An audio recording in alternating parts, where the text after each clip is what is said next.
بسم اللہ الرحمن الرحیم۔ السلام علیکم، میں ہوں اقبال سحر اور آپ دیکھ رہے ہیں RNW اردو۔ ناظرین، اس وقت ہم آپ سے اہم ترین خبر شیئر کر رہے ہیں۔ ناظرین، لکی مروت میں نامعلوم افراد کی فائرنگ، سابق صدر پرویز مشرف کا پائلٹ جاں بحق۔ میڈیا ذرائع کے مطابق صوبہ خیبر پختونخوا کے ضلع لکی مروت میں نامعلوم افراد کی فائرنگ سے سابق صدر پرویز مشرف کا پائلٹ لیفٹیننٹ کرنل ریٹائر مکرم خان جاں بحق۔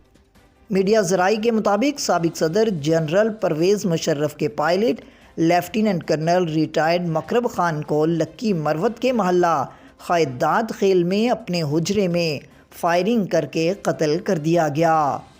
میڈیا ذرائع کے مطابق لیفٹیننٹ کرنل مکرم خان اپنے حجرے میں لوگوں سے عید مل رہے تھے کہ اسی دوران میں نامعلوم افراد نے ان کو ٹارگٹ کلن کا نشانہ بنایا اور بعد ازاں فرار ہونے میں کامیاب ہو گئے۔ میڈیا ذرائع کے مطابق کرنل مکرم خان ISI اور GHQ میں کئی اہم عہدوں پر فرائض انجام دے چکے ہیں۔ مزید اپڈیٹ کے لیے ہمارے ساتھ وابستہ رہیں۔ اگر آپ نے ہمارے چینل کو سبسکرائب نہیں کیا تو پلیز کر دیجئے اور بیل آئیکن کو پریس کرنا مت بھولیے تاکہ ہماری نئی ویڈیو کا نوٹیفیکیشن بر وقت آپ تک پہنچ سکے۔ کامنٹ باکس میں اپنے خوبصورت خیالات کا اظہار کیجئے۔